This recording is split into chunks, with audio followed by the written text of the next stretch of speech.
அணிலாடு முன்றில் எழுதியவர் நா. முத்துக்குமார். பெரியம்மா. கோடைக்காலம் தொடங்கிடுச்சு. காலையில் கிளம்புறப்பவே என்னோட மனைவி சொன்னாங்க, நாளையிலேருந்து ஆதவனுக்கு ஸ்கூல் லீவு. சரின்னு சொல்லிட்டு நான் அங்கப்போ அலுவலகத்துக்கு கிளம்புனேன். செய்வதற்கு எனக்கு எவ்வளோ வேலை இருந்தாலும் எதுவும் செய்யாமல் மனசு எதையோ நோண்டிட்டு இருந்தது. மதியம் 1 மணிக்கு என்னையே அறியாமல் என் கால்கள் மகன் இருந்த பள்ளிக்கூடத்தோட வாசலில் போய் நின்றுச்சு. சமையல் முடிந்து வந்து வியர்வையோடு பேசிகிட்டு இருக்கிற தாய்மார்கள், குழந்தைகளை தக்காளியை போல் குடையாக தூக்கிட்டு போகிற காத்திருக்கிற ஆட்டோ ரிக்ஷாக்கள், கையோட குடையோட செய்தித்தாள் படிக்கிற தாத்தாக்கள், அங்கங்கே 1-2 அப்பாக்கள்னு பள்ளியோட வாசல் ரொம்ப பரபரப்பாக இருந்துச்சு. எல்லாரும் நிழல் கொடுத்துட்டு இருந்த முதிர்ந்த பாதாம் மரத்துலேருந்து ஒரு சருகு காற்றில் அலையாடி யார் தோளிலோ விழுந்தது. பெண்கள் கூட்டத்தில் நின்றது மனைவி என்னை பார்த்ததும் ஆச்சரியமா, ஆஃபீஸில் வேலை இருக்குன்னு சொல்லிட்டு இங்கே நிற்கிறீங்க, சொல்லவே இல்லையே வரேன்னுட்டு. திடீர்னு வரணும்னு தோணுச்சுன்னு. மெயின் கேட் திறக்க பூவாக குழந்தைகள்லாம் பூத்துக்கிட்டு வெளியில் வந்தாங்க. பரவசமாக பிள்ளைகளெல்லாம் பள்ளிக்கு செல்லும் முதல் நாளையும் ஆண்டு இறுதி நாளோட கடைசியும் அருகிருந்து பார்க்கும் தகப்பன்கள் தான் பாக்கியவான்கள். இந்த ஒரு நிமிஷம் தரும் சந்தோஷத்தோட சக்தியில் இன்னும் 1 வாரம் என் சக்கரம் நிற்காமல் சொல்லணும். வழி முழுக்க மகன் கேட்டுக்கிட்டே இருந்தான், லீவுக்கு எங்கேப்பா கூட்டிகிட்டு போகிறேன்? என் ஃப்ரெண்டு லண்டன் போகிறான். நான் அதிர்ச்சி ஆகிட்டு, லண்டன் எங்கே இருக்குது தெரியுமா? இது தெரியாதாப்பா, லண்டனில் தான் இருக்குது. லண்டனுக்கு அடுத்து அவன் பட்டியல் தொலைக்காட்சி விளம்பரங்களில் வர தீம் பார்க்கு, கடலோர ரிசார்ட்டுகள், காரம் மோதுகிற விளையாட்டு திடல்னு வரிசையாக நீண்டுக்கிட்டே போச்சு. நீங்கள் லீவுக்கு எங்கேப்பா போனீங்க? எங்கள் பெரியம்மா வீட்டுக்கு போவேன். லண்டனா? அம்பத்தூர்லடா. அது எங்கே இருக்குது? நெஞ்சில் கைவித்து இங்கே இருக்குது அப்படின்னு சொன்னேன். மகன் புரியாமல் விளையாட போயிட்டான். என்னோட கோடை விடுமுறை பெரும்பாலும் பெரியம்மா வீட்டிலேயே தான் இருக்கும். அம்மாவை பெற்ற ஆயா வீட்டில் மாமாக்கள்லாம் இருப்பாங்க, மாமிங்க இருப்பாங்க, விளையாட அவங்க பிள்ளைகள்லாம் இருப்பாங்க. கூடவே அன்பானதொரு கண்டிப்பும் இருக்கும். எல்லாத்துக்கும் மேலே சென்னையில் நுங்கம்பாக்கத்தில் தான் ஆயா வீடு. அதனால் வெளியில் போயெல்லாம் விளையாட முடியாது. வீட்டுக்குள்ளேயே தான் கேரம் போர்டு, சதுரங்கன்னு விளையாடிட்டு இருக்கணும். ஆனால் அம்பத்தூரில் பெரியம்மா வீடு. அன்று நகரத்தில் அது ஒரு கிராமம். பனைமரங்கள் சூழ்ந்த புழலேரியோட பக்கத்தில் அங்கங்கே பாம்புகள் திரிஞ்சிட்டு இருந்த அம்பத்தூர் இன்னைக்கு போல் அன்னைக்கு அது வளர்ந்துருக்கலை.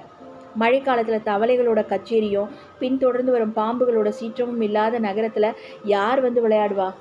அதனால் எனக்கு கிராமத்து சூழ்நிலையாக இருக்கிற அந்த அம்பத்தூர் ரொம்ப பிடிக்கும்.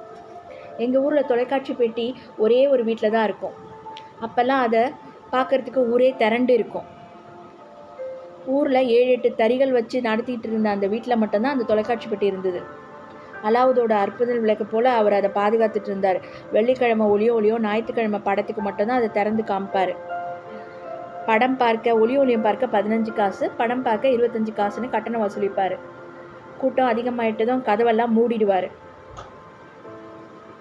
ஆனால் இங்கே அம்பத்தூரில் எங்கள் பெரியம்மா வீட்லேயே தொலைக்காட்சி பெட்டி இருந்ததால் எனக்கு ரொம்ப ஆச்சரியம். ஏன்னா காசு கேட்காமலேயே டிவி பார்க்கலாம் இல்லையா?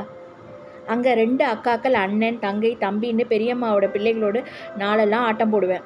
காலச்சக்கரம் திரும்பி சுழன்றாலும் அந்த நாட்கள் எனக்கு திரும்பி கிடைக்காது. எத்தனை விளையாட்டு! புழலேரியில் போயிட்டு சேலை வீசி மீன் பிடிப்போம். சில வேளையில் மீனுன்னு நினச்சி தலைப்பரட்டைகளை பிடிச்சிட்டு ஏமாந்துருவோம்.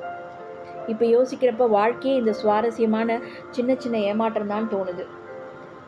ஜல்லிக்கற்களை வச்சு 5ஆங்கல் ஆட்டம், 7ஆங்கல் ஆட்டம், பேப்பர் சுற்றிய கல்லெறிந்து ஆடும் முதுகு பஞ்சர், ஏணி, பாம்பு, பரமபதம், மரப்பாச்சி பொம்மை, மையிருட்டில் பாண்டி ஆட்டன்ட்டு விளையாடி முடிக்கிறப்போ விடுமுறையே முடிஞ்சிருக்கும். இன்றைக்கி என்னோடய மகன் வீடியோ கேம்ஸில் கார் ஓட்டிகிட்டு வீட்டுக்குள்ளேயே விளையாடிட்டு இருக்கான். பெரியம்மா எனக்காக பார்த்து செய்யும். மீன் வாங்கும், கறி வாங்கும், கிடச்சிருந்தால் மான் கூட வாங்கி எனக்கு சமைச்சு கொடுத்துருக்கோம். விடுமுறை முடிய தொடங்க கடைசி வாரத்தில் எனக்காக துணி எடுத்து அளவு கொடுத்து தச்சு கொடுக்கும். நுனியில் மஞ்சள் வச்சு அணிய வச்சு அழகு பார்க்கும். ஏன்னோ அந்த தருணத்தில் அது அழ தொடங்கிடுவாங்க. அம்மா இல்லாத என்ன நினச்சின்றது அப்போ எனக்கு புரியாது. தங்கை பிள்ளையானாலும் தன் பிள்ளை தானே. ஆயினும் அப்படியெல்லாம் சொல்லிட முடியாது. விடுமுறை நாள் சம்பவம் ஒன்று எனக்கு இப்போ ஞாபகத்துக்கு வருது. பெரியம்மா மகனான தம்பி பந்து எரிஞ்சு தொலைக்காட்சி பெட்டியை உடைச்சிட்டான். பெரியம்மா ஒரு கட்டையை எடுத்துகிட்டு அவனை அடிக்க துரத்தியது. பிஞ்சு வயதின் வேகத்தில் நான் ஓடி போயிட்டு அவனை பிடிச்சிட்டு, பெரியம்மா இங்கே வாங்க, அவன் மாட்டிக்கிட்டான் அப்படின்னு.